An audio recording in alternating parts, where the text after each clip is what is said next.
Yeah, you just go home, go in there, and be like, okay, I'm gonna catch y'all later. You know, we try again next week. Yep. All right, here we go. Quiet, quiet. Hi, and welcome to the SEO podcast, Unknown Secrets of Internet Marketing. Marketing, there's an M in there. Marketing. My name is Chris Burris, owner of eWebStyle. I am Charles Lewis, your internet marketing specialist. Thank you, and welcome back to another fun-filled edition of our podcast. This is podcast number 215, and our previous podcast is number 214, as you might imagine. And we have a tip from our previous podcast. I have totally lost my place in my sheets here, so we'll flip there. The tip is, be sure to Found have, it. It's the tip is, have your tip ready to go when you start the podcast. The tip is, be sure to have continuity from search to click to landing page. Yeah, you definitely want to make sure that whatever you're marketing for, especially from, let's say, a paid search perspective, if you're bidding on a certain key phrase, then when people search and they click, then the page that they land on should have that continuity. It should reference the phrase they searched. Frankly, the ad that they saw when they clicked should be represented on that landing page, and so that way they'll know they're in the right spot, and you increase your likelihood of actually getting the conversion. Yes, please remember, we are your friendly local neighborhood top position snatchers. Yes. Where our mantra is, Don't be a douche. it's not a good look. That it's is not. not good. And if that makes you concerned and worried about this particular podcast, you just need to go back and listen to all 215 editions and figure out the one where we start talking about not being a douche, and you'll understand. Yeah, it's probably somewhere between 40 and 110. Yeah, I think that sounds that's a Yeah. good range. That's only 70 podcasts that you got to listen to, 35 hours of Great information. of great information. And you can also learn about the Geno time limit. Yeah. All right, if you have a device in front of you, if you are in front of a device that can tweet, please tweet now. What should they tweet, Chuck? Man, hashtag SEO podcast. This is number 215. Be sure to tag us in it at eWebStyle. That way we can link up and network and do all of our social stuff.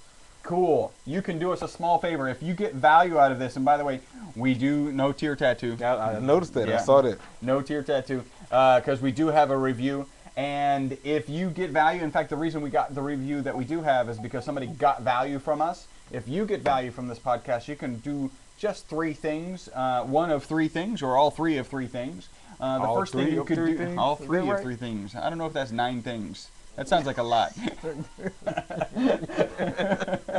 You can. 3 things cubed. So really, you could write a review in 3 places. How about that? There you One go. thing in 3 places. And the best way to do that for us is to get onto our G Plus local page. Mm-hmm. We don't have a vanity URL yet. We didn't even discuss that this week. Yeah, it wasn't a priority. So right now, the easiest way to get to that page and write us a review is Plus, to I go think to ours is still better. e-webstyle.com/ G plus and slash G plus and slash Google plus and finally slash Google plus. that right there. That'll take you to our G Plus local Mm-hmm. page. You can write a review. And here's those 3 things you can do. Write a review, put us in your circle, and give us a +1. All right, give us a +1. By the way, I actually wrote G Plus today, and I commented immediately. This is on our Facebook page, commenting to Manny who wrote the review. Even when I write G Plus, I hear you saying G Plus. You could also write a review at iTunes. That's only 3 steps. Go onto iTunes, create an account, write a review. When you do that, if you choose to, send us an email, which you could send to podcast@e-webstyle.com. and let us know you wrote that review. We do have a reviews tab on our Facebook page. Our Facebook page is facebook.com/ e-webstyle. and go there, click the reviews tab, become the second person to write a review, and we're working on our Yelp. Maybe I know. maybe after the last results. We have a referral program. If you have an SEO client, send them our direction. As long as they're paying their bills, we'll be paying you. Something like that, yeah. Nice I and think simple, that's right. As long Yeah. as they're paying their bills, we'll be You paying just said you. it differently. Yeah, it's Yeah. the same thing. All right. Gotta change Yeah, it what up. he said.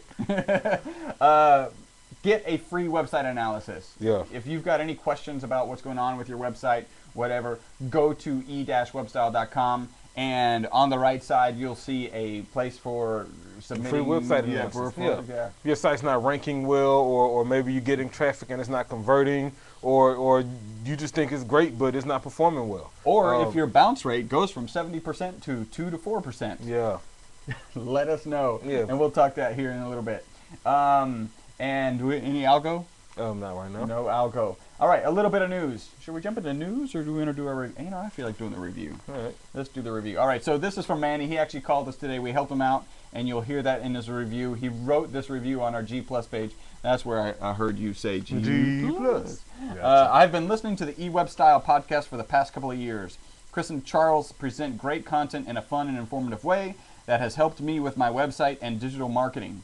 Today I needed help and actually called eWebStyle, and wow, within 5 minutes they figured out what was causing my problem and told me exactly how to fix it. And I'm not even a client yet. Yes. I like that. Thanks for pointing me in the right direction and the extra SEO and SEO tips too. You went above and beyond, and that's why you are the most popular SEO podcast on iTunes. Patoof in the face, Patoof, man. yeah, Uppercut, love that. jabs, top right hooks, all that. It's an interesting problem worth mentioning. A while back, he had about a 70% bounce rate, and all of a sudden it went to 2 to 4%. So really low. And we knew that that's not something's real. wrong. That's Yeah. not real. Like I was explaining to Steve, I was like, even people who type American Idol bounce more often, even if that's where they want to go, than 2 to 4%. So what we did is we looked up and we noticed there was a pop-up, and what I believe happened, we didn't look at his code, is that pop-up had an additional Google Analytics code in it. So when the page came up and the pop-up came up, immediately that was Counted as a perceived page as view, and therefore there no bounce rate. no bounce rate. So and we noticed that jump that they were getting, something like 4,000 visitors were getting 9,000 views in the first 10 seconds. Because of the pop-up. Yep, because of that pop-up. So Pop-ups suck. yeah. Sometimes. Yeah, we use them every now and then. So, Manny, thanks for I posted on Facebook. Thanks for being a listener. Thanks for reaching out to us, and hopefully that ... becomes not a ... on January 1. Next, we got an email. This is a question. So, hey guys, love the podcast. PIMF. P-I-M, fake? Pimp. Punch in my face. That's Okay, cool. pimp. Anyway, so I can dig it. did you just give yourself a shout out? Yeah, punch in my face. Anyway, I Don't was do that wondering. in public, though. Yeah, it's odd looks. We know. Anyway, I was wondering what the best Google Plus practice is when it comes to promoting your own personal page or your business page. Should I be trying to promote my own personal page and therefore taking advantage of the relative author authority, or should I be trying to boost my business page? By the way, this is just a phenomenal question. Yep. I've only been using Google Plus for just over a month and just got my local business verification done today. Looking forward to hearing from either of you. By the way, he's got a really cool name. His name is Chris. His name is Chris. Chris, first off, great question. You know, Google Plus is kind of my thing. I love it. So the answer to the question is both, right? But it's two ways you can use Google Plus. So unfortunately, most of us, probably including yourself, would love to use your company profile, that branding, for the sake of publishing content and things like that. Problem is you can't claim authorship with a business profile. Yeah. It has to be a personal profile. That's why I said both. So use your personal profile, set up authorship, rel equals author. I think you mentioned that. That's correct. And claim all your posts, claim your videos, claim all the content and media that you publish using your personal profile. Now, what you do in regards to your business profile is, instead of rel equals author, use rel equals publisher. And now your business page becomes the publisher of said content. And so even though your authorship, your personal profile will show, credit will be given to your business as the publisher of this content. And another way to make that even more effective is to make sure you list yourself as an employee of the business. Yep, that makes sense. Now, one of the reasons that you're just doing that relative author is because, remember, your image may or may not show up depending on your activity. So, Definitely. So in the SERP, in the search engine result page. So make sure that if you only had time to do only one, I would do my personal. Yeah, definitely. Set up the personal one because you're probably posting content, you're probably sharing things, and so you want your personal avatar to show for authorship purposes. Absolutely. So definitely do that. All right, a little bit of news. Sheryl Sandberg, she's the COO of Facebook, says that teens are not dumping Facebook, despite what the CTO said just last The other week day. or something. So Yeah, they are. yeah, Yeah, they are. we've done a survey of Charles, and Yes, they are. and none of his teens Yeah, I are got on several Facebook. teens in the house, and they all have one statement in common. They only use Facebook to communicate with grandma. Yeah. And so Wow, isn't that the tagline Facebook was shooting for? The best way to communicate with grandma. Zuckerberg's vision has arrived. yeah, so All right, next, Samsung pays I mean, Apple. Yeah. just think about the fact that Facebook is becoming a more viable tool for small businesses, especially those businesses who attract clients who may be baby boomers or in that age between 35 and 60. Facebook works in getting them. Yeah, yeah, You see what I'm saying? It doesn't work in attracting a younger clientele. yeah, And so, I mean, there's validity to that statement. absolutely. Samsung pays Apple in coins, 20 billion coins. Did you hear about this? Or nickels or something, wasn't it? The response was, I'm not going to be intimidated. This is from supposedly from the Samsung CEO. I'm not going to be intimidated by geeks with style, and you can buy refreshments with the coins, or you can melt them down and turn them into computers. It's a hoax. Yeah. I did a Snoops, and actually when I Googled it, there were Snoops on like position 3. It's a hoax. It's actually a really cool hoax, though. Yeah. I like the idea of paying somebody.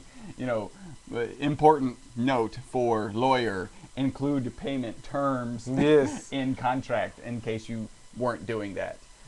To follow that up, though, Samsung has just been ordered to pay another $290 because of the million. hoax? Not Oh. because of that.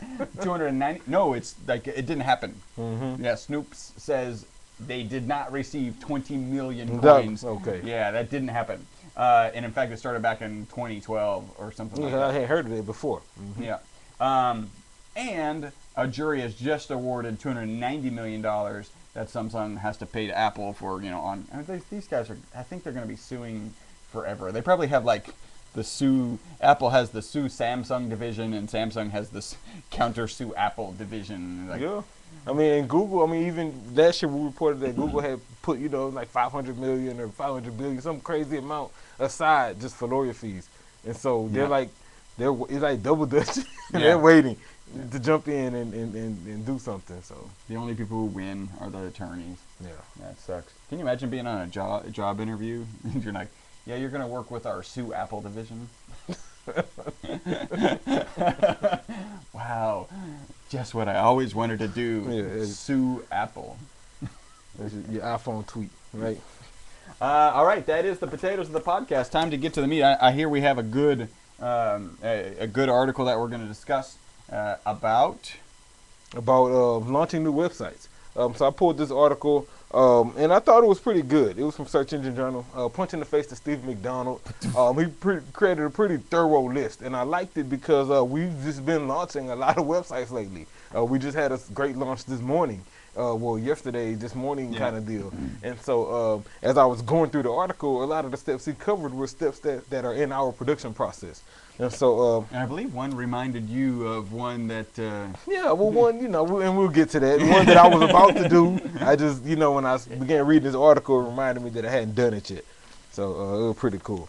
So let's get right into it. Number one, and I think this is key for anybody who's watching and they happen to be an agency or anything like that. Benchmark your current site stats. Yeah. Right. So Know where you're at. Yeah, know where you're at. Whatever tool you're using to, let's say, track reporting or traffic and things like that, go ahead and run a report prior to making that change. That way you can, and then document that so you know the time you ran it, the date you ran it, and so that way you'll have something to compare to as the time progresses. I'm going to make a comment on that. It's worth it, even if you pitch a client on redoing a website, to go ahead and if they don't have it already, put Google Analytics on the old website during your development time. Because sometimes development times can get stretched out, maybe even if they're really quick. That data can be very useful to compare and contrast. And we know from particular examples that we have that just a redesign can improve sales by 30%. Yeah, So- just the redesign. And usually, let's say your redesign also included a platform change, right? From something static to, let's say, WordPress. That sort of coding change can also improve your ranking Yeah. once the site has been recrawled. And so definitely add the analytics on the old site if they didn't have it. Number two, communicate the launch internally. I think this is key, especially for an agency. If you're an individual, you're freelancer, you're doing everything yourself, right? But let's say you have a team, then you need to make sure everyone on the team knows that this launch is going to happen. Yeah. SEO people know, so they can prepare URLs and 301s and things like that. Whoever IT people need to know, who's ever configuring servers and setting up hosting, maybe key personnel for that client need to know so they can be aware of potential email downtime, but whatever it is, make sure you communicate that the new site launch is happening, at least internally. Number three, which is my step, register the new website in WMT. In Webmaster Tools. You just have to do that, right? Because that makes the steps that come later, like submitting a sitemap and checking for errors, and that makes it possible to do all that. Usually Google Webmaster Tools is gonna have to take 24 to 48 hours anyway before it begins reporting data. And so why not add that as soon as you can? Number four, he has, let me stop here and say Bing Webmaster Tools as well, right? Not just GWMT, but make sure you submit and take care of Bing Webmaster Tools as well. Pretty good tools over there, laid out a little differently, but it works. Number four, he says choose your domain. And so, yeah, of course. I mean, that probably should have been number one if you're launching a new site. Or on some list prior to launching site, yeah. But let's look at it from, let's say, a redesign perspective, right? If, let's say, you're a new client and I'm an agency and we're trying to improve your ranking. Excuse me. And I noticed that prior to coming to us, you had a canonicalization issue. Right. So this is a great time to start working on the solution to that. Yep. Making a decision. Are you going to go www? Are you not? Are you going to have .index? Are you going to have .home? Are you going to have anything there? This is a good time to make those decisions. Yep. Number five, he says upload a coming soon page. And so this is, again, if this is, let's say, a new website, then it makes sense to do that. But I wouldn't stop there, right? One thing I added over here is that page could be a great page to maybe capture some potential leads. Yeah. If people are visiting this page and they happen to find it and it's not launched, that means they're looking for you. And so why not capture that information, some sort of lead form where they could name, email, phone, and the reason why they were here, right? And then maybe even something social. Maybe your site's not up, but maybe you are posting pictures of some previous events or whatnot on Facebook and Instagram. Use that page on that coming soon to tell people that, hey, keep in contact on Facebook, right? That's a great message for a coming soon page. I like two things on coming soon pages. One of them is a countdown. So even if you don't know if it's a 5-day countdown, that's your target. You always have a target for when that's going to get launched. So put that out there. So then and have it actively count down, because so often when you see a coming soon page, you're like, these guys are never going to get a site, kind of thing. And that at least has some motion, some activity. And with the form, another reason to grab information is so that you can reach back out to them and tell them when your site's live. Yeah, this site's live, share it with people you know, and out there in your system, in your database. Maybe that site's live is probably your first newsletter, right? And now you've begun capturing people for that. Number six, and I'll start breezing through these as we run out of time. Inbound links and referrals. So he's basically saying that check on these.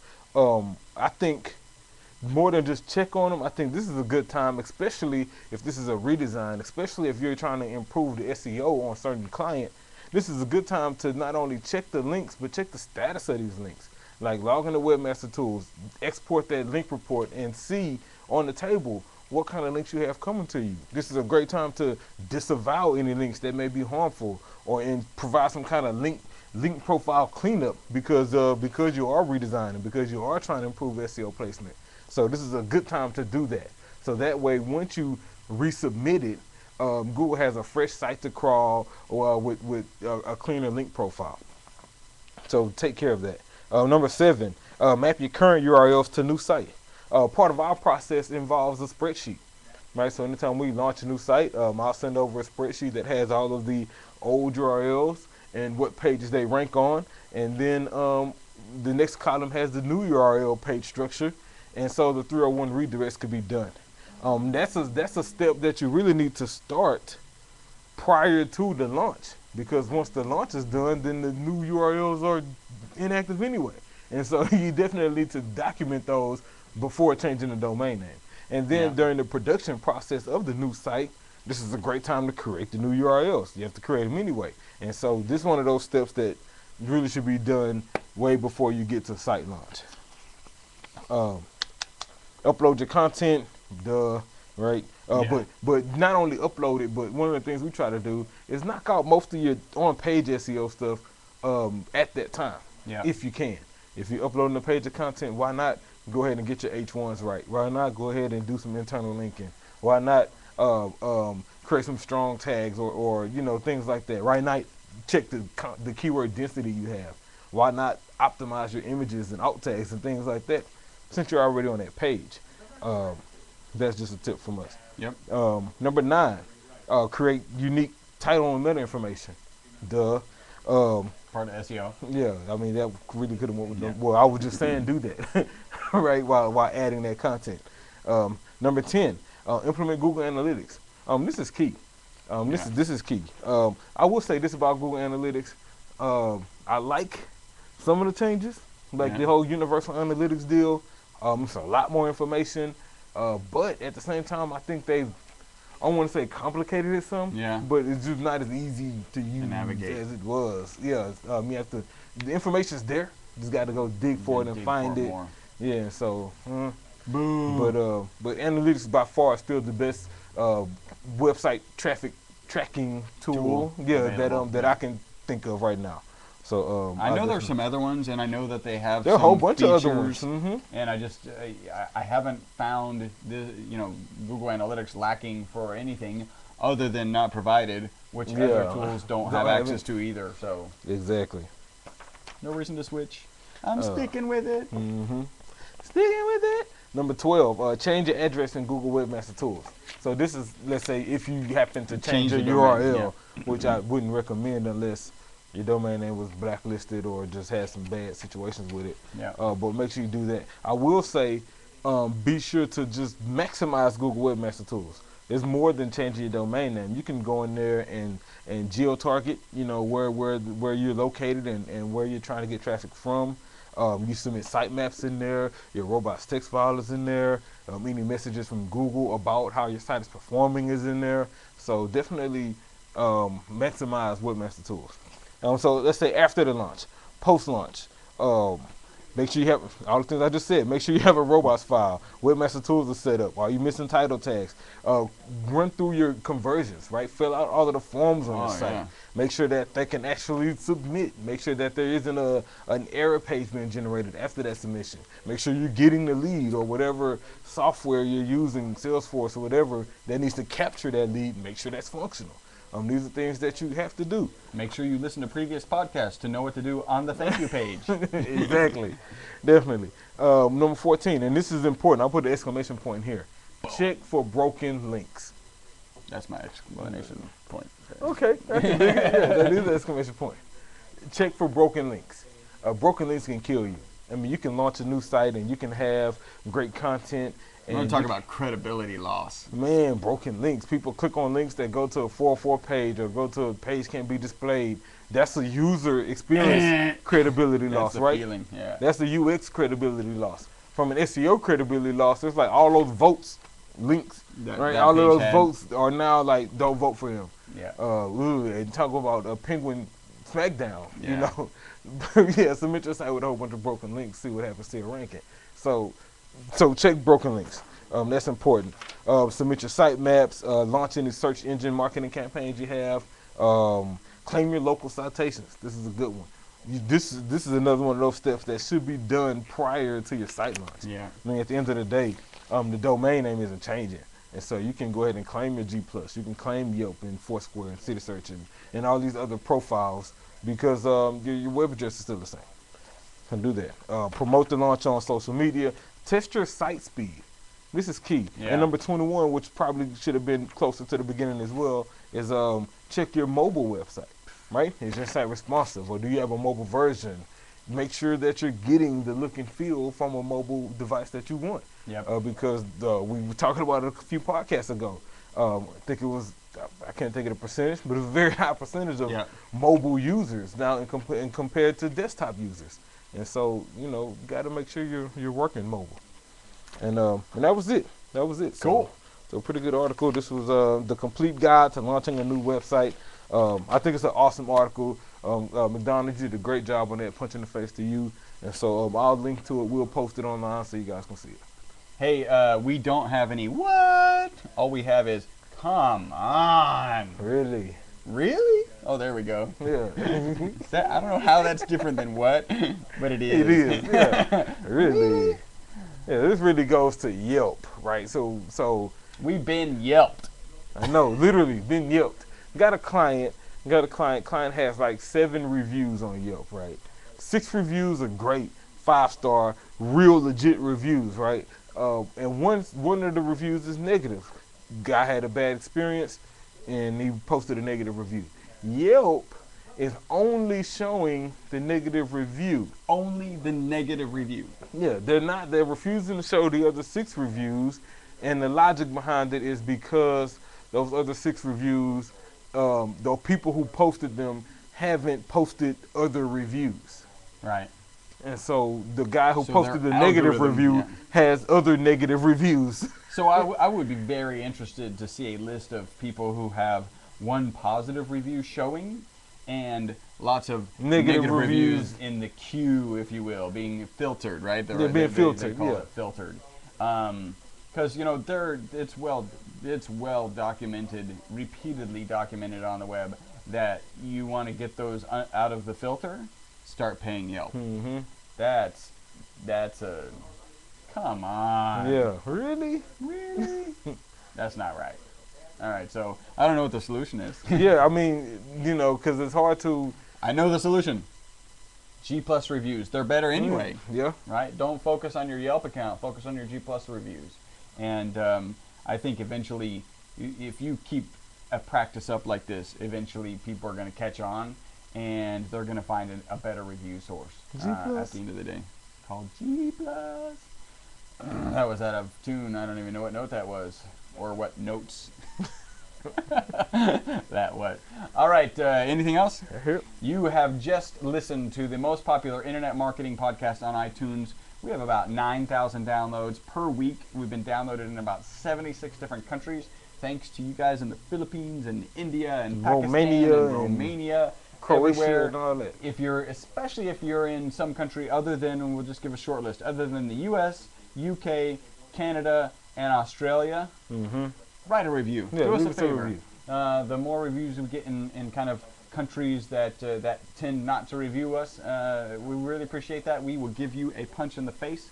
And again, send us an email, podcast at e-webstyle.com. And one thing we did not cover, one of our links that we did not cover was Twitter. You can always find us on twitter.com/ e-webstyle. and youtube.com/ e-webstyle. All right, until the next podcast, my name's Chris Burris. I'm Charles Lewis. Bye-bye for now.